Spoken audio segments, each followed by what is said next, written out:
The Age of Innocence by Edith Wharton, Book 2, Chapter 29. His wife's dark blue brougham, with the wedding varnish still on it, met Archer at the ferry, and conveyed him luxuriously to the Pennsylvania terminus in Jersey City.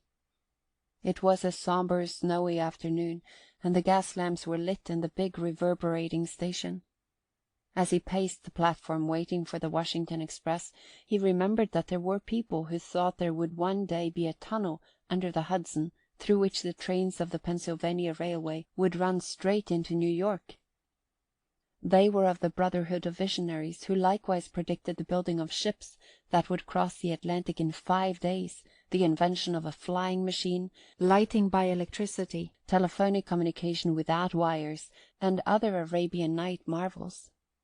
I don't care which of their visions comes true, Archer mused, as long as the tunnel isn't built yet.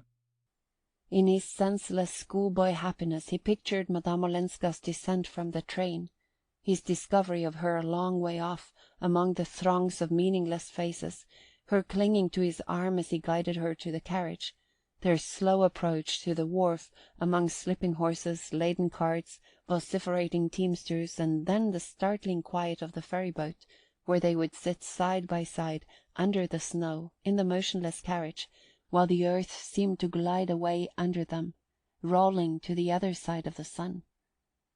It was incredible the number of things he had to say to her, and in what eloquent order they were forming themselves on his lips.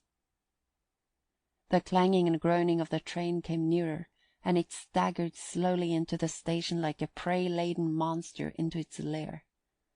Archer pushed forward, elbowing through the crowd, and staring blindly into window after window of the high-hung carriages. And then, suddenly, he saw Madame Olenska's pale and surprised face close at hand, and had again the mortified sensation of having forgotten what she looked like. They reached each other, their hands met, and he drew her arm through his. "This way. I have the carriage," he said. After that it all happened as he had dreamed. He helped her into the brougham with her bags, and had afterward the vague recollection of having properly reassured her about her grandmother and given her a summary of the Beaufort situation. He was struck by the softness of her "Poor Regina!" Meanwhile the carriage had worked its way out of the coil about the station, and they were crawling down the slippery incline to the wharf, menaced by swaying coal carts, bewildered horses, dishevelled express wagons, and an empty hearse. Ah, that hearse! She shut her eyes as it passed, and clutched at Archer's hand. "If only it doesn't mean poor Granny!" "Oh, no, no. She's much better. She's all right, really. There, we've passed it," he exclaimed, as if that made all the difference. Her hand remained in his, and as the carriage lurched across the gangplank onto the ferry, he bent over, unbuttoned her tight brown glove, and kissed her palm, as if he kissed a relic. She disengaged herself with a faint smile, and he said, "You didn't expect me today." "Oh, no." "I meant to go to Washington to see you. I'd made all my arrangements. I very nearly crossed you in the train." "Oh!" she exclaimed, as if terrified by the narrowness of their escape. "Do you know, I hardly remembered you." "Hardly remembered me?" "I mean, how shall I explain? It's always so, each time you happen to me, all over again." "Oh, yes, I know, I know." "Does it? Do I, too, to you?" he insisted. She nodded, looking out of the window. "Ellen, Ellen, Ellen." She made no answer, and he sat in silence, watching her profile grow indistinct against the snow-streaked dusk beyond the window. What had she been doing in all those 4 long months, he wondered. How little they knew of each other after all. The precious moments were slipping away, but he had forgotten everything that he had meant to say to her, and could only helplessly brood on the mystery of their remoteness and their proximity, which seemed to be symbolized by the fact of their sitting so close to each other and yet being unable to see each other's faces. "What a pretty carriage! Is it May's?" she asked, suddenly turning her face from the window. "Yes." "It was May who sent you to fetch me, then? How kind of her. He made no answer for a moment. Then he said explosively, Your husband's secretary came to see me the day after we met in Boston. In his brief letter to her he had made no allusion to Monsieur Riviere's visit, and his intention had been to bury the incident in his bosom. But her reminder that they were in his wife's carriage provoked him to an impulse of retaliation. He would see if she liked his reference to Riviere any better than he liked hers to May. As on certain other occasions when he had expected to shake her out of her usual composure, she betrayed no sign of surprise, and at once he concluded. He writes to her, then. Monsieur Riviere went to see you. Yes, didn't you know? No. She answered simply. And you're not surprised? She hesitated. Why should I be? He told me in Boston that he knew you, that he'd met you in England, I think. Ellen, I must ask you one thing. Yes. I wanted to ask it after I saw him, but I couldn't put it in a letter. It was Riviere who helped you to get away when you left your husband. His heart was beating suffocatingly. Would she meet this question with the same composure? Yes. I owe him a great debt, she answered, without the least tremor in her quiet voice. Her tone was so natural, so almost indifferent, that Archer's turmoil subsided. Once more she had managed, by her sheer simplicity, to make him feel stupidly conventional just when he thought he was flinging conventions to the winds. I think you're the most honest woman I ever met, he exclaimed. Oh, no, but probably one of the least fussy, she answered, a smile in her voice. Call it what you like. You look at things as they are. Ah, I've had to. I've had to look at the Gorgon. Well, it hasn't blinded you. You've seen that she's just an old bogey, just like all the others. She doesn't blind one, but she dries up one's tears. The answer checked the pleading on Archer's lips. It seemed to come from depths of experience beyond his reach. The slow advance of the ferry-boat had ceased, and her bows bumped against the piles of the slip with a violence that made the brougham stagger, and flung Archer and Madame Olenska against each other. The young man, trembling, felt the pressure of her shoulder, and passed his arm about her. If you're not blind, then, you must see that this can't last. What can't? Our being together, and not together. No.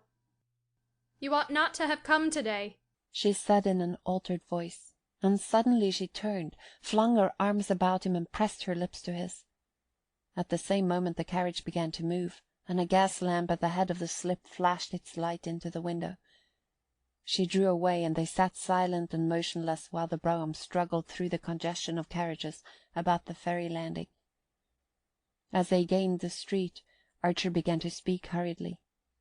Don't be afraid of me. You needn't squeeze yourself back into your corner like that. A stolen kiss isn't what I want.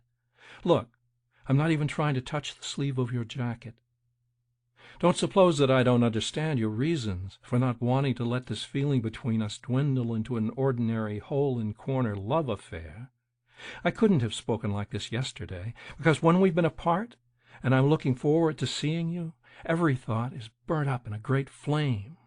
But then you come, and you're so much more than I remembered, and what I want of you is so much more than an hour or two every now and then, with wastes of thirsty waiting between, that I can sit perfectly still beside you like this, with that other vision in my mind, just quietly trusting it to come true.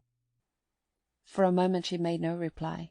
Then she asked, hardly above a whisper, What do you mean by trusting to it to come true? Why, you know it will, don't you? Your vision of you and me together? She burst into a sudden hard laugh. You choose your place well to put it to me. Do you mean because we're in my wife's brougham? Shall we get out and walk, then? I don't suppose you mind a little snow. She laughed again, more gently. No, I shan't get out and walk, because my business is to get to Granny's as quickly as I can, and you'll sit beside me, and we'll look, not at visions, but at realities. I don't know what you mean by realities. The only reality to me is this. She met the words with a long silence, during which the carriage rolled down an obscure side street and then turned into the searching illumination of Fifth Avenue. "Is it your idea, then, that I should live with you as your mistress, since I can't be your wife?" she asked. The crudeness of the question startled him. The word was one that women of his class fought shy of, even when their talk flitted closest about the topic. He noticed that Madame Olenska pronounced it as if it had a recognized place in her vocabulary, and he wondered if it had been used familiarly in her presence in the horrible life she had fled from. Her question pulled him up with a jerk, and he floundered. I want somehow to get away with you into a world where words like that, categories like that, won't exist. Where we shall simply be two human beings who love each other, who are the whole of life to each other, and nothing else on earth will matter. She drew a deep sigh that ended in another laugh. Oh, my dear, where is that country? Have you ever been there? She asked, and as he remained sullenly dumb, she went on. I know so many who've tried to find it, and believe me, they all got out by mistake at wayside stations. At places like Boulogne, or Pisa, or Monte Carlo, and it wasn't at all different from the old world they'd left, but only rather smaller and dingier and more promiscuous. He had never heard her speak in such a tone, and he remembered the phrase she had used a little while before. Yes, the Gorgon has dried your tears, he said. "Well, she opened my eyes, too. It's a delusion to say that she blinds people. What she does is just the contrary. She fastens their eyelids open, so that they're never again in the blessed darkness. Isn't there a Chinese torture like that? There ought to be. Ah, believe me, it's a miserable little country." The carriage had crossed 42nd Street. May's sturdy brougham horse was carrying them northward, as if he had been a Kentucky trotter. Archer choked with a sense of wasted minutes and vain words. Then what exactly is your plan for us? He asked. For us, because there's no us in that sense. We're near each other only if we stay far from each other. Then we can be ourselves. Otherwise we're only Newland Archer, the husband of Ellen Olenska's cousin, and Ellen Olenska, the cousin of Newland Archer's wife, trying to be happy behind the backs of the people who trust them.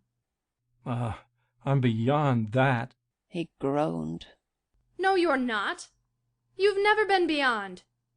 And I have, she said in a strange voice. And I know what it looks like there. He sat silent, dazed with inarticulate pain. Then he groped in the darkness of the carriage for the little bell that signalled orders to the coachman. He remembered that May rang twice when she wished to stop.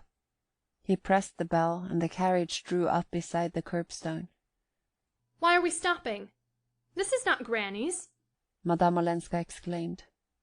No, I shall get out here, he stammered, opening the door and jumping to the pavement. By the light of a street lamp he saw her startled face, and the instinctive motion she made to detain him. He closed the door, and leaned for a moment in the window.